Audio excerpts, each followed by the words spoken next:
Quem tem pudor quando gosta? Lhes apresento Nelson Rodrigues, filho de Mário Rodrigues e Maria Esther Falcão. Nelson Falcão Rodrigues foi jornalista, escritor e dramaturgo. As suas obras continham personagens que cometiam crimes, preconceito, adultério, incesto. Com isso, foi chamado de tarado. Ganhou o apelido de A Flor da Obsessão e também o conhecido anjo pornográfico.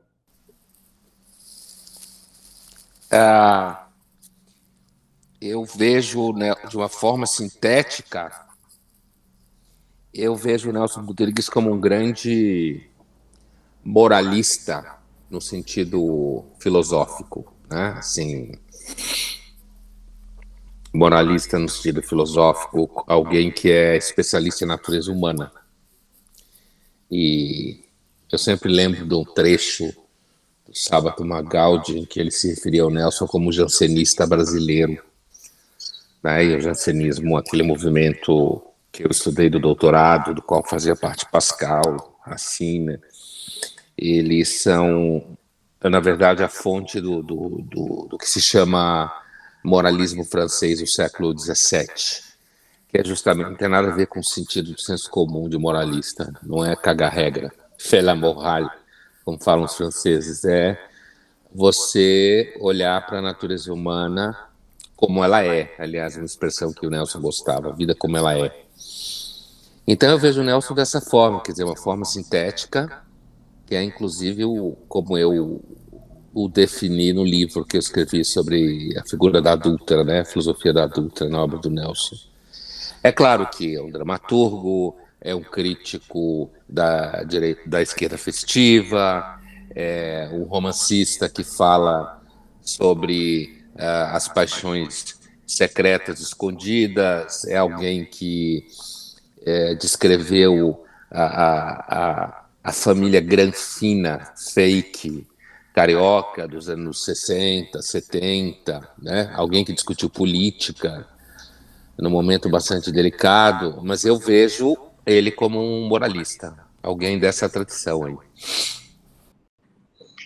Então, você já deu um panorama dos temas que ele tratou, né? Então, o Nelson coloca na sala de jantar, ele coloca na sua dramaturgia temas que eram super proibidos, né? Essa coisa de como tratar o adultério, que é nossa, um grande tabu, assim, ele era considerado um grande moralista, né? Mas, ao mesmo tempo, ele era um grande moralista, mas, ao mesmo tempo, ele tratava de assuntos que eram proibidíssimos pela sociedade e tratado de uma maneira, assim, que ele revelava toda a hipocrisia que a sociedade trata esses temas, né? Então, são temas que perpassam todos e todos tinham muito medo de trabalhar com esses temas, né? Ele fala de incesto, ele fala dessa coisa ele fala também como que o que as pessoas pensam, né? Então ele colocou assim, não era só o texto que a pessoa estava dizendo assim, formalmente, é o que ele pensava. Então ele traz o subtexto, ele traz aquilo que geralmente ninguém dizia, então ele escancara com os escândalos, e assim, é muito interessante, porque assim, como ele tinha um conhecimento muito grande da dramaturgia americana, ele traz uns temas que o Eugênio O'Neill trabalhou, né? Elettra e Enlutada, ele trabalha, ele traz e transfere para o universo brasileiro de uma forma fantástica, né? Então, não é uma cópia, não é uma coisa que ele traz e vem copiar, né? Ele faz um tratamento todo especial.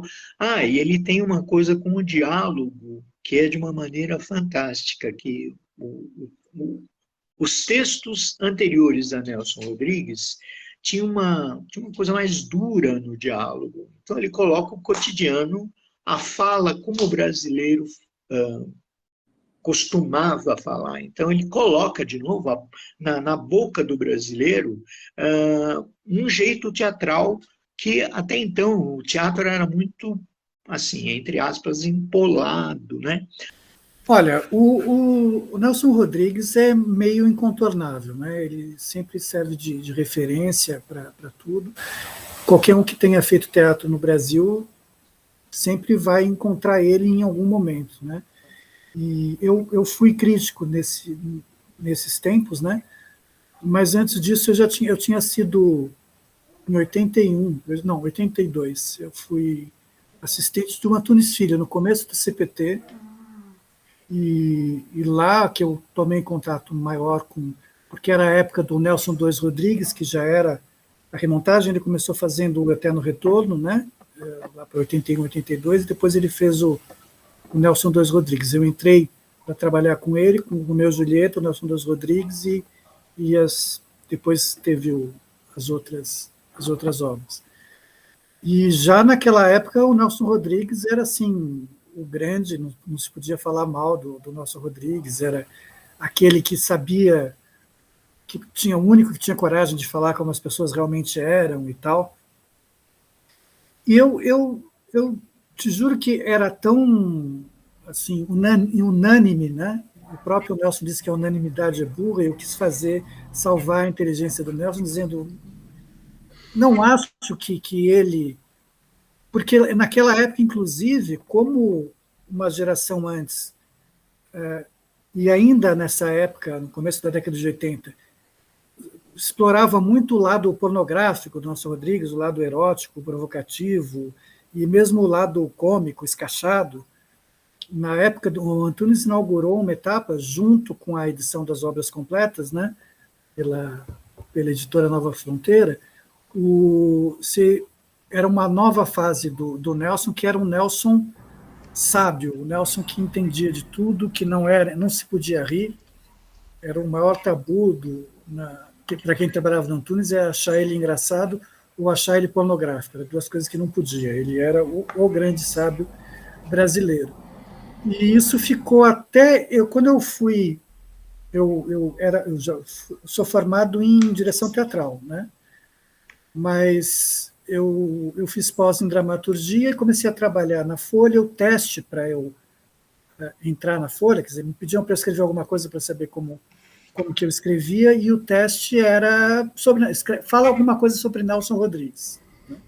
E o meu editor era o meu antecessor, né? O Nelson de Sá, que era quem escrevia crítica de teatro. Então eu tinha que escrever alguma coisa sobre o Nelson Rodrigues para ocupar a vaga do meu editor. Então, eu me lembro que, naquela semana, eu li tudo que já tinha sido publicado no jornal sobre Nelson Rodrigues e tal, e eu me lembro que um lugar comum que sempre voltava é Nelson Rodrigues é o nosso Shakespeare. Eu falei, bom, já sei o que eu não vou poder escrever, porque todo mundo já escreveu, Nelson Rodrigues é o nosso Shakespeare. E teve só um texto que eu encontrei que falava, dizem que o Nelson Rodrigues é o nosso Shakespeare, mas eu não posso concordar. Eu falei, oba, quem que vai entrar? Shakespeare, que é o Nelson Rodrigues inglês. Eu falei, bom, mas aí já... aí entra muito nesse campeonato, né, para suprir essa vaga e essa coisa toda. Bom, vou falar de Nelson Rodrigues, a sua vida praticamente, né, todas as temáticas que foram desenvolvidas nos espetáculos é produto final da sua própria vida familiar, né? Então, ele começou o jornalismo, na realidade, bem cedo, e já teve uma tragédia de início, já, quando ele viu o irmão dele ser assassinado lá na editora lá, porque ele tinha publicado a foto de uma pessoa no jornal, dizendo que ela tinha feito um suposto adultério. Ela entrou no jornal e matou a tiros, então já começou por aí a coisa, né? Isso é um reflexo. Você pega o livro do Rui Castro, por exemplo, que é Anjo Pornográfico, você vê que ele conta toda a história do resultado da vida dele. Como é que... Ah, tá aí, olha aí, tá vendo só? Esse livro conta exatamente toda a história, por que ele faz aqueles espetáculos, né? Por que ele fez aqueles espetáculos. E tem umas frases dele que eu acho muito legal, que é, o dinheiro compra até amor verdadeiro, né? Eu guardo muito essas frases. No Brasil, que é bem atemporal, quem não é canalha na véspera é canalha no dia seguinte. Né? Só o rosto é indecente, do pescoço para baixo podia ser nu. Então tem várias frases que mostram exatamente o resultado dessa coisa trágica. Tanto é que para montar um espetáculo do Nelson Rodrigues, as pessoas que estão começando, não é muito recomendável para quem está começando o espetáculo. Primeiro, eu agradeço o convite, né? Participar do seu trabalho. Eu acho importantíssimo as pessoas não deixarem o Nelson ser esquecido. Então, todo mundo que está nessa batalha aí, acho que junto comigo e com alguns outros, eu respeito, a priori. Eu vejo o Nelson Rodrigues como um grande tudo, um grande filósofo, um grande psicanalista, sem ser, um grande dramaturgo, cronista, frasista e tudo mais que ele é. Acho que é um homem que tem que ser lido, relido, e lido de novo, como ele disse para a jornalista lá, quando perguntaram para ele o que lê, né, ele sempre dizia Dostoiévski, Dostoiévski, Dostoiévski. Então, assim, acho que tem que ser Nelson, Nelson e Nelson. Que é um homem que possibilita você saber mais de você, saber mais do outro, perceber que você é suscetível a erros, desejos, paixões, amores, ódio, tudo. Para a gente conseguir se conhecer um pouco mais. Não se conhecer melhor, que eu acho que isso aí não seria a ideia, mas conhecer um pouco mais mesmo do ser humano. Acho que Nelson serve muito para isso. Eu vejo o Nelson como um divisor de águas, da mesma forma que o Vestido de Noiva é um divisor de águas da dramaturgia brasileira, lá que foi no 28 de dezembro de 43, que nasceu a moderna dramaturgia brasileira, quando estreou o Vestido de Noiva no Teatro Municipal do Rio. Nelson é um divisor de águas desde antes de nascer, né? Porque ele vem de uma família de jornalismo muito forte lá em Pernambuco. O pai dele, meu bisavô Mário Rodrigues, nunca faltou uma polêmica, nunca faltou tragédia nessa família. Nelson, falando dos dias de hoje, né, tanto super-herói por aí, um superpoder de Nelson é a audição. Audição não. O ser um grande ouvinte. E ele tem memórias dele, ele conta a história dele vindo de Pernambuco com 4 anos para o Rio de Janeiro. Ele sempre soube ouvir e entender o que estava ouvindo. E mestre em escrever sobre. Ele usou muitas das tragédias pessoais dele, da nossa família, nas obras dele. Tá? Aí você falou do Beijo no Asfalto. Nossa, o Beijo no Asfalto como ele é atual em pleno 2022. Beijo no Asfalto é a primeira, não a peça, né? Mas a notícia do Beijo no Asfalto dentro da peça, que destrói a vida do Arandir, tem spoiler. Cara, é a mãe de todas as fake news. É a primeira fake news do teatro brasileiro. Assumidamente fake news. Como é atual, né, o Nelson Rodrigues. Só para situar como é que é a circunstância, né? O Arandir, né, o personagem que a gente está falando, ele vai fazer um penhor, né? Ele vai estar indo no centro da cidade e acontece um atropelamento, uma pessoa está prestes a morrer, e aí o moribundo, ele pede um beijo da pessoa que está próxima dele. O Arandir, a pessoa pede um beijo na boca. Era um homem e pediu que ele queria, o último desejo dele era um beijo.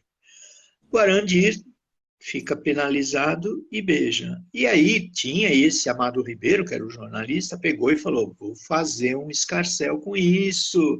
E aí ele começa a colocar o beijo no asfalto, que eram amantes, daí ele começa, como começou a vender jornal, como começou a notícia, né, a fofoca se espalhou, eles começam a falar que já não era a primeira vez, né? Não foi a primeira vez que eles eram amantes, daí começam a fazer toda uma história que a gente sabe aí do fake news hoje em dia, como é que rola, né? Então, de repente, esse fake news aí que aconteceu foi trágico para o Arandir, né? Trágico, porque ele acaba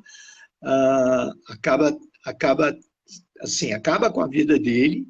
E tem outra história de hipocrisia aí, né? O sogro nunca falava o nome dele. O sogro não suportava o casamento dele com a Selminha, né?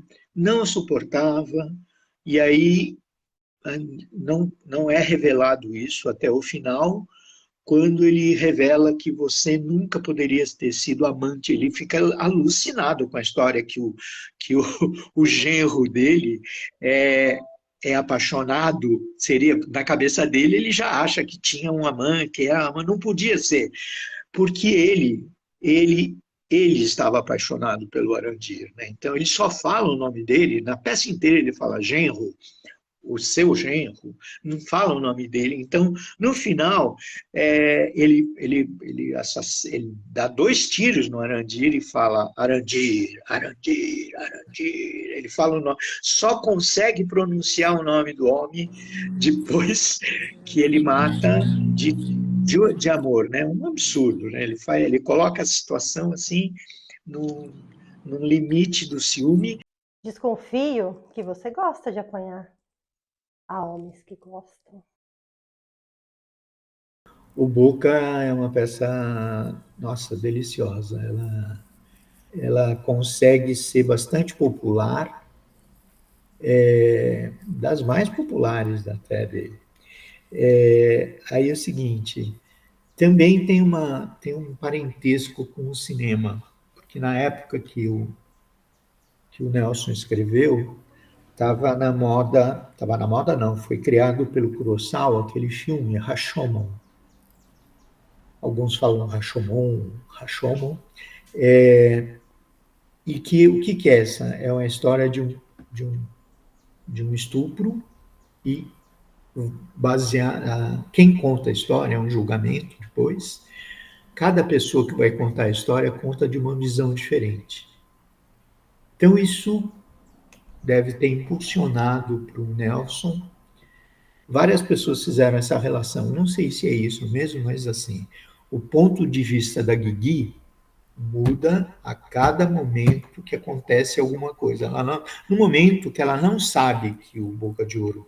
A história começa com Boca de Ouro arrancando os dentes, tal, né?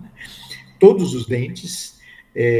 por ironia, o dentista fala, você tem uma boca perfeita, os 32, você quer arrancar os 32 dentes? Então, por ironia, ele fala, não, quero arrancar tudo e coloca uma boca de ouro, porque ele queria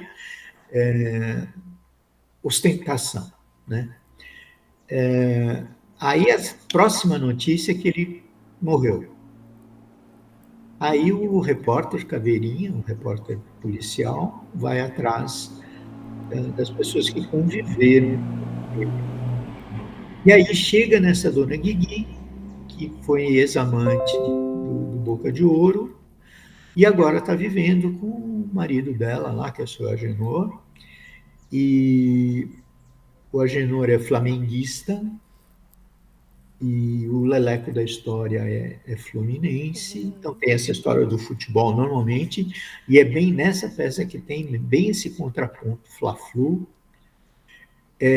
Quando chega o repórter, o marido está apavorado, não quer que ela conte nada, e aí ela começa a desbancar, fala, você é mole, imagina, eu vou contar.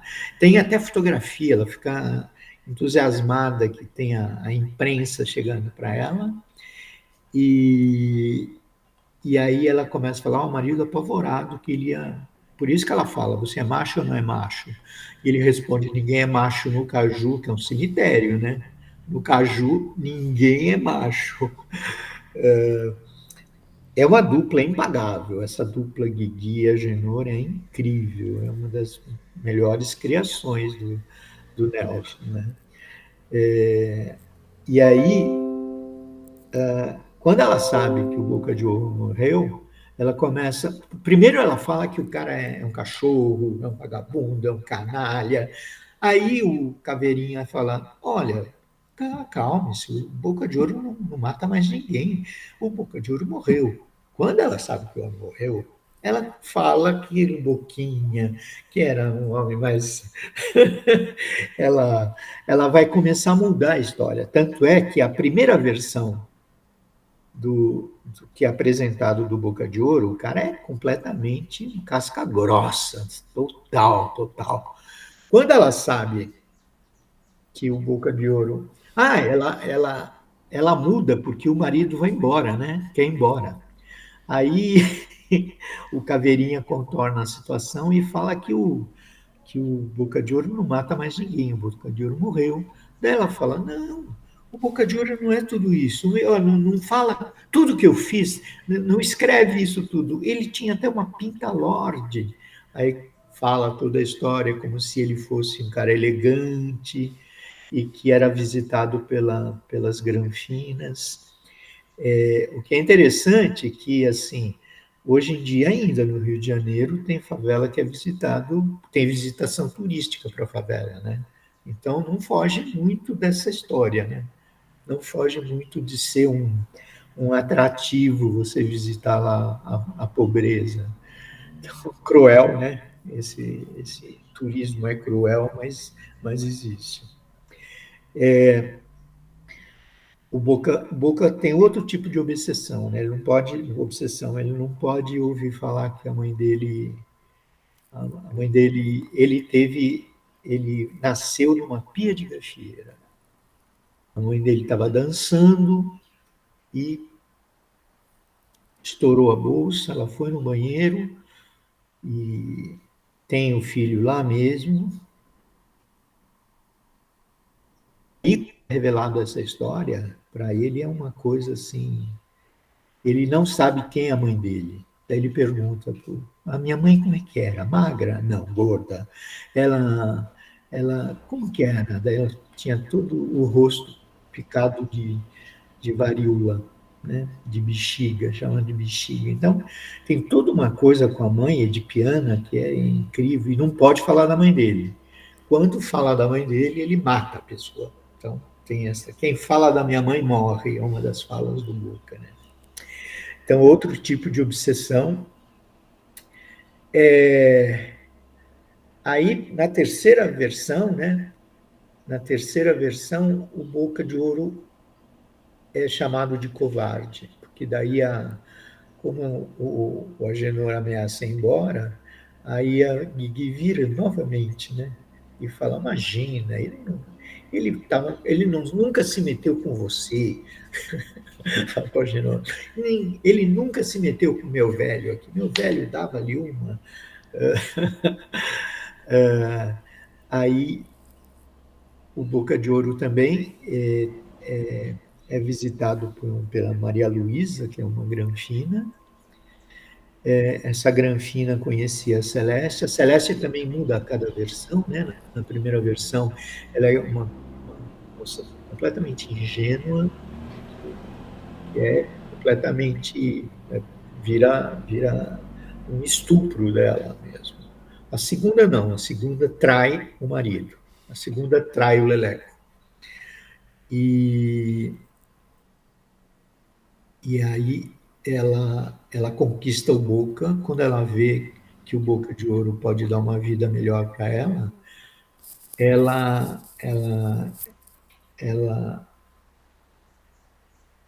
ela participa, inclusive, de um concurso que ele fala assim, quem tiver o seio mais bonito vai ficar com esse colar de pérolas. E aí as granfinas fazem um striptease lá e ele faz cara de nojo, o Boca faz uma coisa e ele se encanta pela Celeste. A Celeste também participa, porque não era para ela participar, ele tinha oferecido para as Granfinas. Aí a Celeste participa e ganha o colar de pérolas.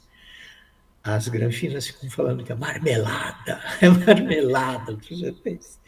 E aí ele manda embora as Granfinas e ela se sente também dona do pedaço quando o Leleco chega, ela não quer ficar mais com o Leleco, está com Boca lá, e o Leleco enfrenta, fala que ele nasceu numa pia de gafieira, daí é morto pela segunda vez, né, na história. O primeiro morre, o segundo morre também. E na terceira versão, o Leleco também empurra a mulher para tirar dinheiro do Boca de Ouro. Então, mais ou menos no esquema do legado, você vai lá, você vai trair. Não, no caso não era trair, você vai lá e arrancar dinheiro do bicheiro, né? Outra coisa, né? Também o jogo de bicho e o dinheiro que é envolvido com isso movimenta riquezas até hoje, né? Escolas de samba e por aí afora, né? Aí a Celeste vai até o Boca de Ouro e lá ela encontra com a Maria Luísa, que é uma das Granfinas, e aí tem uma coisa engraçadíssima que a Granfina fala que a avó dela namorou o Joaquim Nabuco. E aí a Celeste fala, nossa, sempre fricoteira, ela não sei o quê, por que namorou? Então, é uma piada que o Nelson faz, mas é absolutamente incrível, né? E aí o que acontece? Ele prefere a menina do que a Granfina. do que a Granfina.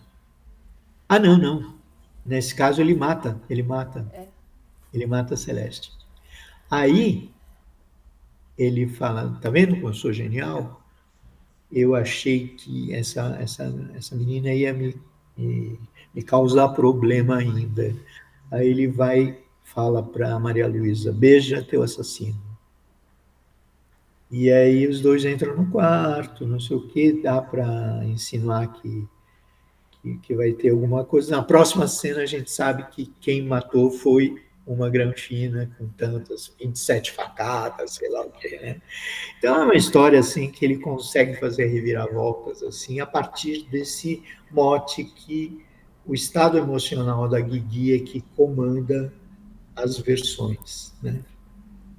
É muito interessante, muito legal. E essa história da gafieira também, o que permite uma entrada musical nisso, é sempre assim. Eu assisti a uma montagem dessa pelo Emílio de Biasi, né?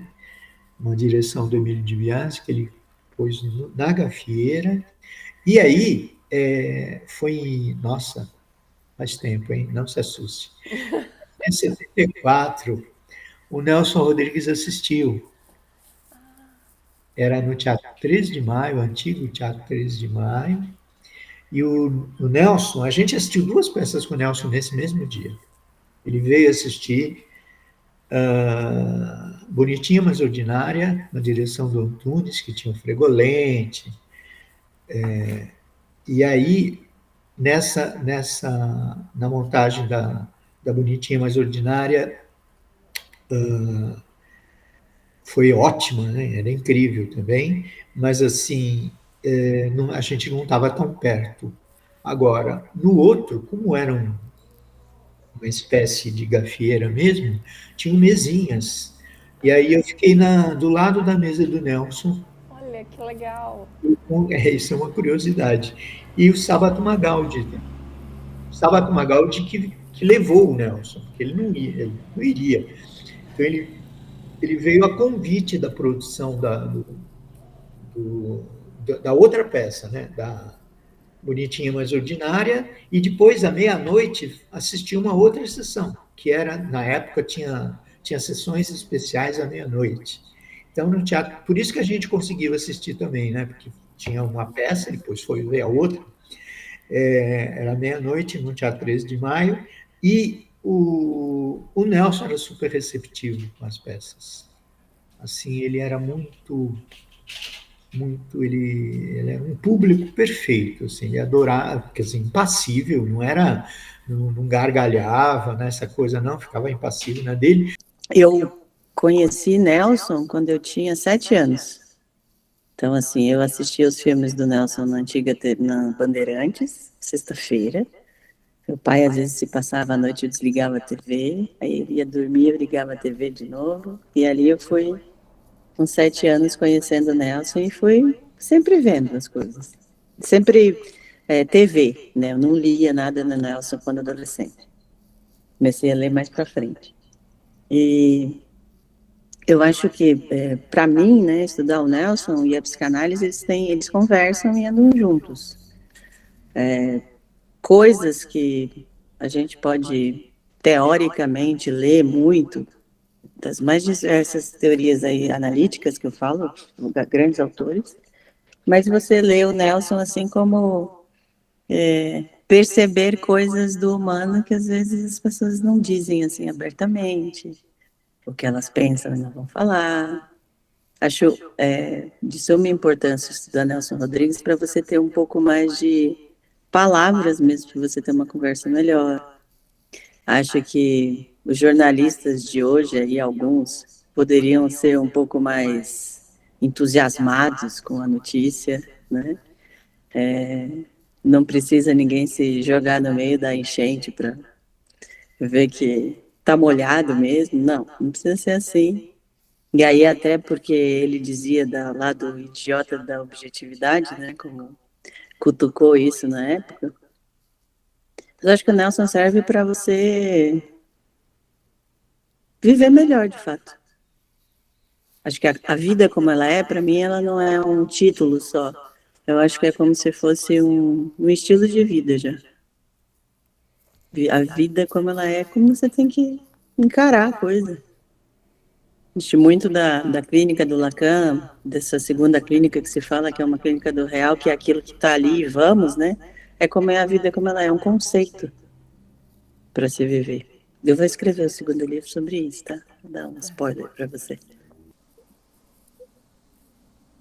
O Nelson, a prova que o Nelson é necessário é que o Nelson está sofrendo um apagamento, né? Assim, eu lembro que há, sei lá quantos anos atrás, 10 anos ou mais, eu escrevi uma coluna que não era nem sobre o Nelson, era sobre Albert Camus, O Estrangeiro, uma peça que tinha sido montada aqui em São Paulo a partir do texto do Estrangeiro, e num dado momento eu repetia aquela frase numa outra versão, mas a frase do Nelson, que o Nelson é dado em hipérboles, né? Então, que ele fala, comentando o ensaio do Vestido de Noiva, ele dizia que a atriz queria fazer a prostituta, a professora queria fazer a prostituta, a dona de casa queria fazer a prostituta, porque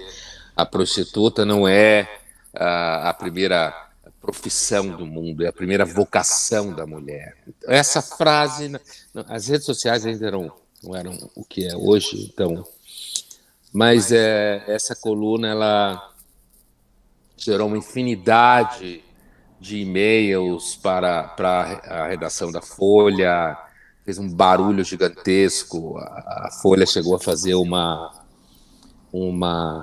como se diz, uma recepção da coluna na sexta-feira, né, para dar vazão a isso. E aí a Folha entrevistou algumas pessoas, né, e todo mundo meio, inclusive o Antunes, né, ficou todo mundo meio em cima do muro, assim, afinal de contas, o que o Nelson quer dizer com essa história da prostituta ser a vocação mais antiga da mulher, não sei o quê. E eu lembro bem que a única pessoa que defendeu o que o Nelson falou foi a falecida Raquel, fundadora da DASPU, na época. Você sabe o que é DASPU? Sim. Então, no domingo subsequente a essa sexta, na época acho que era a Suzana Singer, o Ombudsman da Folha, desceu o cacete em mim e desceu o cacete no Nelson. E se referiu ao Nelson como uma múmia, que era uma expressão que ele usava para ele mesmo, e machista, que devia ser um autor que devia ser esquecido, diabo a quatro. Então, eu acho que a prova que o Nelson é necessário é porque ele toca numa série de questões que a gente quer esquecer o tempo inteiro, né? Que ele falava que, como você sabe, que a obra dele era sobre amor e morte, né? Então, o Nelson falava desse amor enlouquecido. Ele era muito freudiano, tirando sarro do Freud, porque na realidade ele tirava sarro das granfinas que liam Freud como no dente de ouro lá do bicheiro, né? Boca de ouro, quando a granfina está dando em cima do bicheiro e ele fala: você não tem marido, não? Né? Para não deixar você ficar vindo aqui. Ela fala: não, agora ele está fazendo análise. Agora ele acha tudo natural. Então, acho que o Nelson é necessário porque ele fala de coisas que ninguém mais fala. Ele tem uma coragem que ninguém mais tem, né? Ele toca em assuntos daquela época, já assuntos que ele percebeu claramente o movimento da cultura, do que estava acontecendo, né? Como ele dizia, só os profetas enxergam o óbvio, né? Ele enxergou isso de forma... esse movimento em direção ao que a gente chama de politicamente correto, hipocrisia na inteligência pública, como a gente queira chamar. Então, eu acho que ele é necessário porque ele tem a coragem, como ele dizia: eu sou um ex-covarde, cansei de ter medo disso, medo daquilo outro. Então, eu acho que ele é necessário, mas infelizmente está difícil. Conversava outro dia com o editor lá do Rio de Janeiro, que trabalhou na Ed Ouro, né? E na Nova Fronteira, Agir, todo esse grupo aí que publicou muito o Nelson, dizia que hoje quase não tem saída. Então não é um cancelamento, é um apagamento.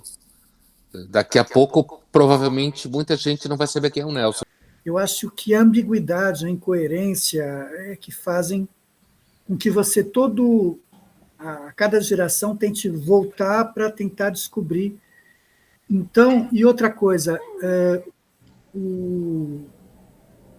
é tão comum se montar o Nelson Rodrigues que, pelo menos isso na época na época que o teatro existia no Brasil, antes da pandemia e tal, que as pessoas iam normalmente, era comum você ver uma peça que você já tinha visto 2 ou 3 versões antes.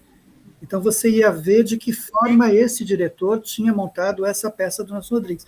E muitas vezes, gente que tinha passado por escola de teatro e que já tinha feito algumas cenas, já sabia. Sabe? Isso é uma coisa muito importante que o Brasil raramente tem, que é esse texto que você pode interpretar de várias maneiras diferentes, né?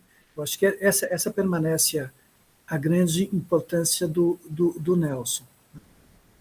Agora, realmente, né, há uns 3 anos atrás me convidaram para dar uma aula sobre Nelson Rodrigues, que acabou não acontecendo, e aí eu fui reler algumas coisas e descobri coisas sobre o Nelson Rodrigues, porque sempre o desafio é quem não falou ainda isso sobre o Nelson Rodrigues, né?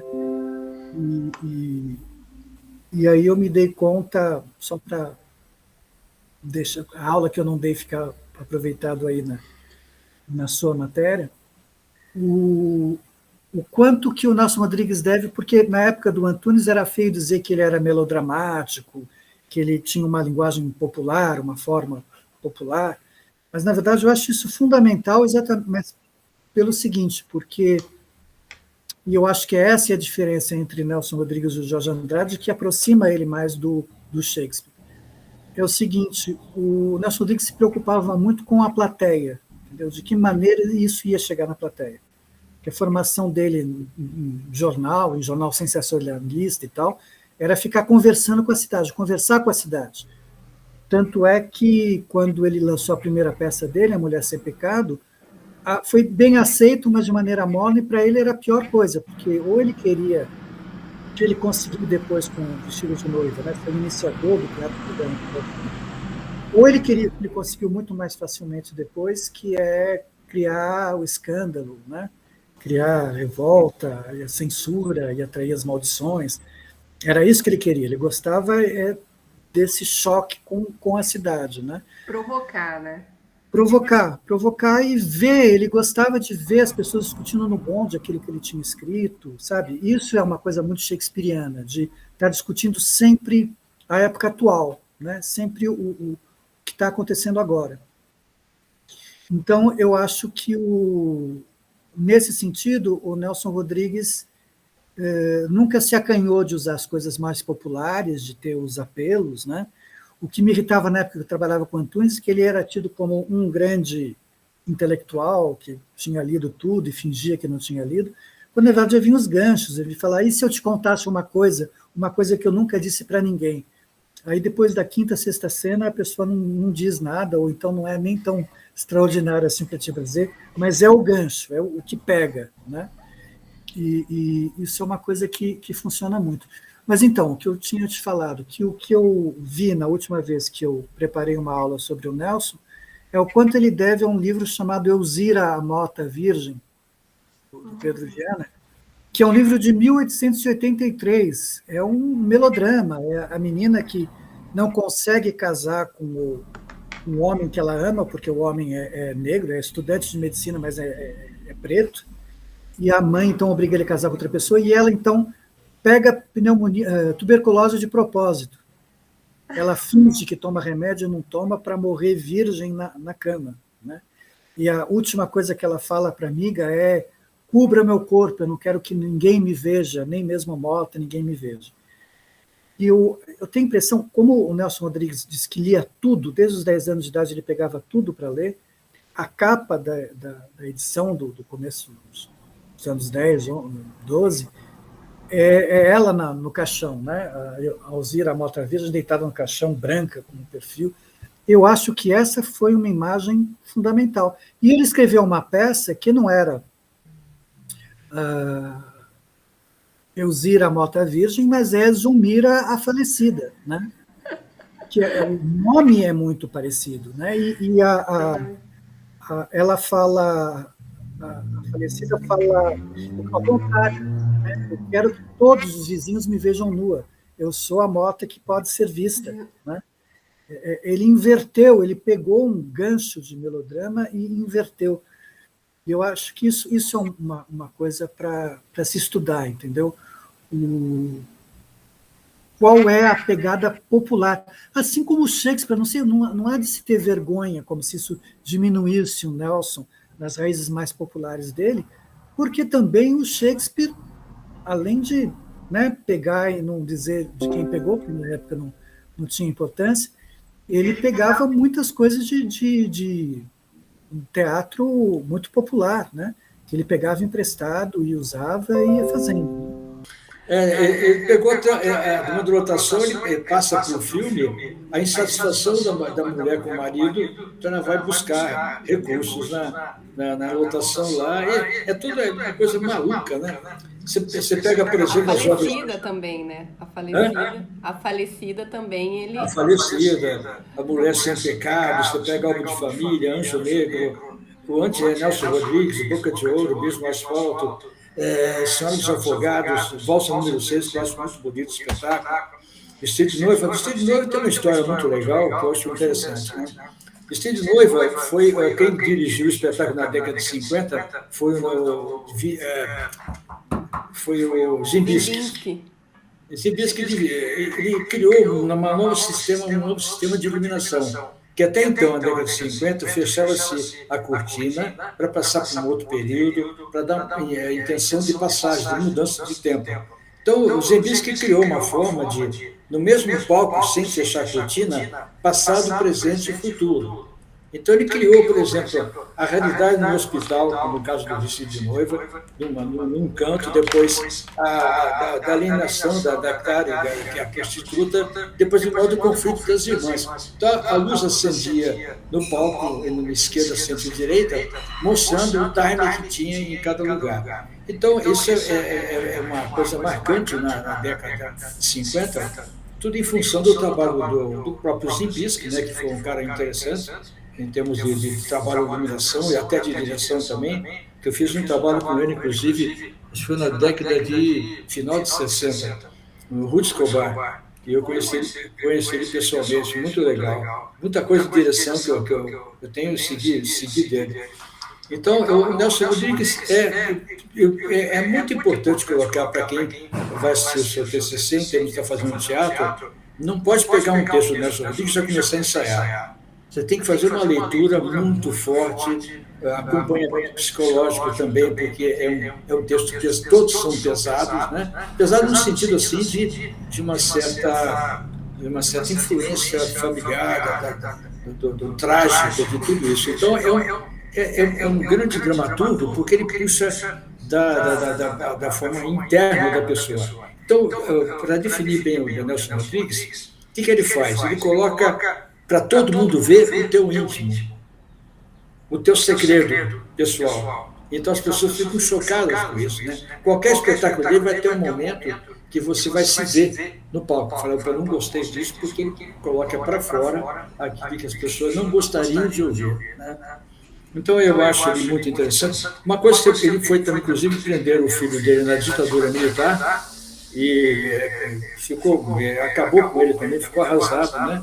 Porque foi torturado, aquela coisa toda. No programa do Flávio Cavalcante, se você um dia puder ver, tem uma entrevista com o filho dele. Inclusive, é interessante pegar o programa do Flávio Cavalcante. Ali você procurar, lá vai ter uma entrevista com o filho dele, né? Aí você vê ele se emocionar, coisa que era raríssimo ele se emocionar. Ele era muito seco na sua colocação. Tanto é que ele também ficou famoso pelas crônicas esportivas, que ele era fluminense, né? Mas é importante você ver esse programa porque você vê o momento que o Flávio Cavalcante traz, ele não esperava por isso. Aparece ele sendo entrevistado. É muito legal. Então, Nelson Rodrigues é um dramaturgo de muita importância por mexer com o lado interno da pessoa, em termos da própria vida íntima, né, que ele coloca para fora. Né? Para você ter uma ideia, eu montei na PUC lá, acho que foi na década de... Depois que você saiu, um pouco mais para frente, Senhoras Afogados, a gente montou lá. Mas foi um trabalho, eu conversei com o pessoal bastante. Não foi nem um espetáculo inteiro, foi um trecho só que a gente fez, mas precisamos trabalhar bem a parte psicológica, tenso pra caramba, assim, bem pesadão, que a plateia às vezes não gosta, porque não tem nada engraçado, né? Tem só coisa pesada. Né? Então, eu acho que falar sobre Nelson Rodrigues é um ícone importantíssimo na dramaturgia brasileira. Né? Que não, por exemplo, ele teve participação direta, forte, mas ele estava no olho do furacão nas mortes dos seus dois irmãos preferidos. O Jofre, tio Jofre, que o meu pai é o primeiro filho, Jofre Rodrigues, faleceu há 12 anos, mas ele foi batizado com esse nome em homenagem ao irmão que meu avô tanto gostava.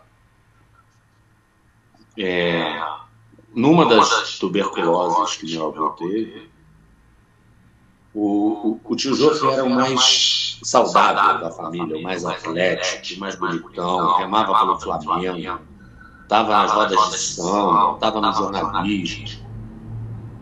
E ele foi acompanhar o irmão no sanatório, para o irmão não ficar sozinho lá durante aquela estada para curar a tuberculose. O tio Jofre pegou tuberculose do vovô e morreu de tuberculose, pega pelo Nelson, seu irmão querido. Você imagina isso como não bate na cabeça de Nelson Rodrigues? E o tio Roberto, que foi assassinado, Roberto Rodrigues, foi assassinado na redação da Crítica, do jornal Crítica, e era um jornal com notícias bem intensas. Cara, o jornal estava fazendo uma matéria sobre um desquite de uma socialite da época com seu marido, e diziam que ela tinha um caso, achava-se que ela tinha um caso com o seu médico. E o jornal falou que ia fazer a matéria, que queria as opiniões dela. Ela falou, não façam, não publiquem. Publicaram, ela acordou, viu o jornal, tomou um banho, se vestiu, se arrumou, enfim. Saiu à rua, foi numa loja de armas, comprou uma 22, foi para a redação do jornal e disse, eu quero falar com Mário Rodrigues. Ele não está. Então eu quero falar com Mário Filho. Não está. Quem está aí que possa me receber? O Roberto. Ela entrou no gabinete para conversar com o Roberto, trocaram 4, 5, 6 palavras no máximo, reclamação dela, defesa dele, ela tira a arma e dá um tiro no estômago, e ele morre de overdose. Quem apontou para ela, o interlocutor, segundo dizem, o interlocutor da conversa com ela, Mário Rodrigues não está, Mário Filho não está, quem está, Roberto, foi Nelson.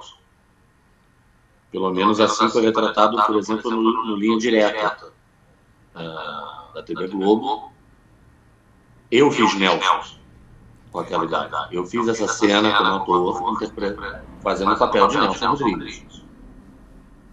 Foi muito estudado, muito pesquisado, direção do Pedro Carvalho, enfim.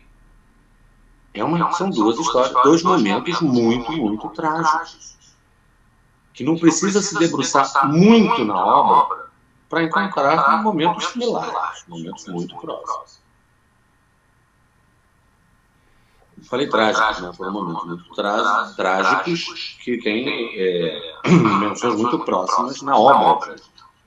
Então ele soube ouvir, viver as suas tragédias de vida. Nossa, que feio, hein? Viver suas tragédias de vida.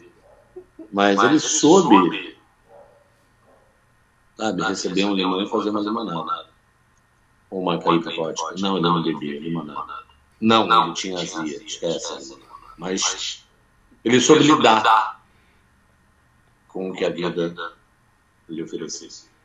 Mas eu acho que, assim, para te falar em uma frase, o que aproxima o Nelson do Shakespeare é exatamente essa capacidade de atingir o público e atingir várias camadas do público ao mesmo tempo.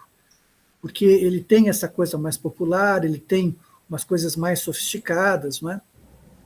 Outra coisa, então, para falar do outro lado, que então passou a se dizer, é que o Nelson era uma pessoa muito mais pé no chão, muito mais popular, e que foram os críticos que inventaram, construíram o Nelson Rodrigues mais intelectual, coisa que ele não era, né? Isso é uma coisa que até eu mesmo acreditei muito tempo.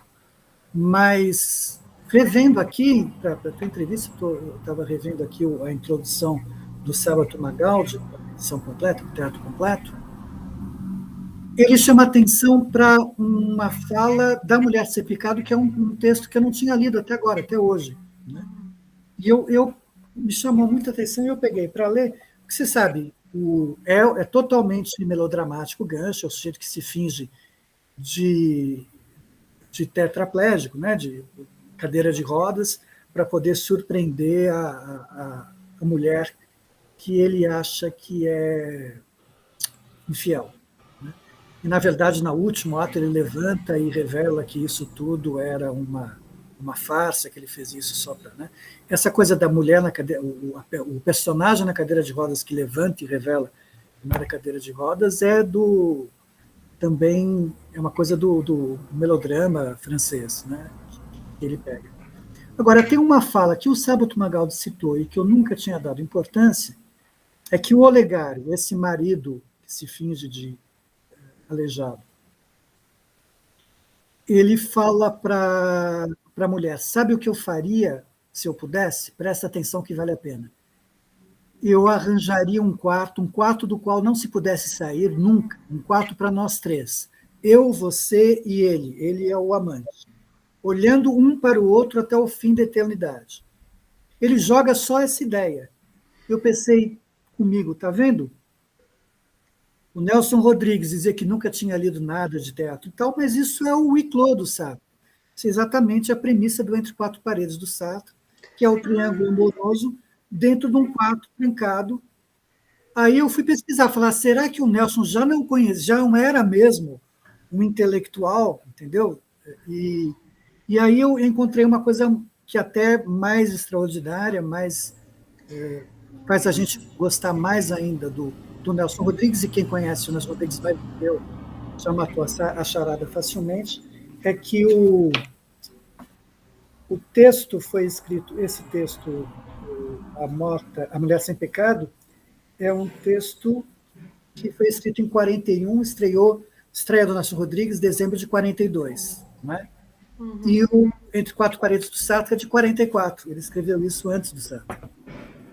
O que o jornalista? Ele informa o que está acontecendo ao redor dele, né? Somando a vida particular dele, familiar, mais as tragédias do dia a dia, é um somatório de coisas, né?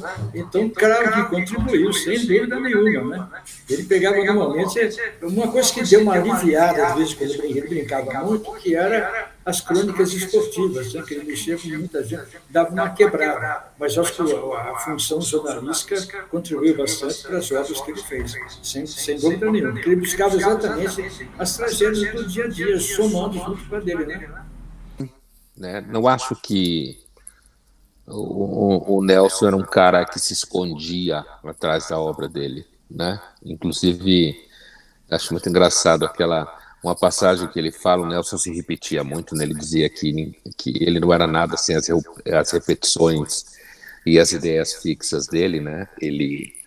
A mulher dele reclamava porque na feira as mulheres olhavam para ela estranho por causa das coisas que ele escrevia, achando que, de repente, a casa deles era um bordel, alguma coisa assim. E fora o fato de que o Nelson teve paixões e abandonou a mulher, né, teve encantamentos por outras mulheres, ficou apaixonado e meteu os pés pelas mãos, como inclusive muitos dos seus personagens faziam. O Nelson era um cara que só bebia água de bica, né, como ele falava, né? Então, assim, o Nelson fez de si mesmo um personagem, né? Inclusive, a gente nunca sabe nas crônicas dele se o que ele está falando aconteceu ou se ele está construindo aquilo. Ele fica numa fronteira entre o que seria jornalismo e ficção, né? E quando ele fala que um dia ele chega na redação e aí fala, olha, Nelson, tem uma mulher lá chorando, sentada na sua mesa, dizendo que eu quero falar com o seu Nelson. E ele chegava lá, era uma prostituta, e a prostituta estava chorando porque estava vendo umas granfinas ficando peladas em grupos de nudismo, e ela tinha vergonha, né? Quer dizer, mesmo a polêmica se o Otto Lara falava ou não que todo mineiro é solidário no câncer, quer dizer, e ele inventava essas coisas. Então, eu acho que o Nelson, apesar de ele ter construído digamos assim, uma esfera ao redor dele através da obra, em que muitas vezes você não sabe se aquilo aconteceu mesmo, se ele presenciou aquilo mesmo ou não, ou aquilo era ficção a serviço de entender a realidade, assim como ficou bem claro na biografia O Anjo Pornográfico, né, que eu acho que é muito ilustrativa, eu tenho a impressão que dá para entender razoavelmente bem o Nelson, no sentido de que ele era uma pessoa que não escondia as complexidades que atravessam a natureza humana, né? Como eu disse no começo, é interessante porque é muito comum o Santo Agostinho, né, lá no século 4 e 5, eu tive uma orientanda há muitos anos atrás, que foi inclusive quem me convenceu a ler o Nelson de forma sistemática, porque eu conhecia o Nelson do teatro, né? e tinha lido uma crônica dele ou não, e conhecia ele muito do teatro. E a Beatriz Curado era uma atriz que fez mestrado comigo na PUC, formada em artes cênicas na Unicamp, e acabou conhecendo um canadense, se apaixonou, foi embora para o Canadá, largou tudo. E por causa dela, quando ela começou a fazer o mestrado dela, ela buscava referências na obra do Nelson que provasse que ele tinha lido Santo Agostinho. Foi um fracasso no sentido de que o Nelson não cita ninguém, né, fora Dostoiévski, de forma, né, obsessiva, como tudo do Nelson, a flor da obsessão, como ele dizia, né? Mas, apesar de que ele não cita Santo Agostinho, o Santo Agostinho foi um autor que foi fundo na natureza humana, né? E, inclusive, chegou a falar: Deus me dê a castidade, mas não hoje. Quer dizer, então, eu tenho a impressão, como também no caso do Pascal, no século XVII, você tem o Dostoiévski também, né, esse citado pelo Nelson, são figuras que foram fundo na natureza humana e que, nas suas vidas, foram escravos de vários tipos de vícios, né? E alguns jogo, outros mulheres, que eram um vício super comum, e que esse tipo de experiência do vício, quando não é acompanhado de uma farsa pessoal, né? Ou seja, quando você é um canalha honesto, como dizia o Nelson, né? Você acaba tendo um olhar privilegiado sobre a natureza humana que está em você. Eu acho que o Nelson é uma figura desse tipo, assim. Ele conseguia jogar luz sobre essas ambivalências humanas, esses pecados humanos, esses detalhes que às vezes incríveis, né, do tipo: uma mulher que tem uns seios muito belos será sempre infeliz, né? Então, assim, ele tinha uma característica de conseguir pegar, por exemplo, só a esposa aceita o homem sem dentes, né? Quer dizer, coisas que o sujeito que ficava invocadíssimo porque a mulher lia assiduamente jornal, e ele vai, então, bisbilhotar o que a mulher lia, e a mulher lia notícias policiais, que o Nelson dizia que ele a vida inteira permaneceu sendo um repórter de polícia, né? E aí ele começa a ler as notícias com a mulher, a obsessão que a mulher tinha por isso, e aí eles transam maravilhosamente bem e se encontram. Quer dizer, o Nelson dá um baile em toda forma de mentira moral, inclusive quando ele falava: mintam por misericórdia. Então, eu acho que dá para entender quem o Nelson era. É claro que eu não tenho a preocupação de deduzir a obra do Nelson a partir da pessoa, porque, inclusive, isso é uma missão normalmente ingrata para qualquer um que tente fazer isso, né? Seja lá qual for o autor. Mas eu não tenho a impressão que o Nelson se escondia atrás da obra dele, não. Finalizo com algumas frases de Nelson Rodrigues, frases polêmicas. O brasileiro é um feriado.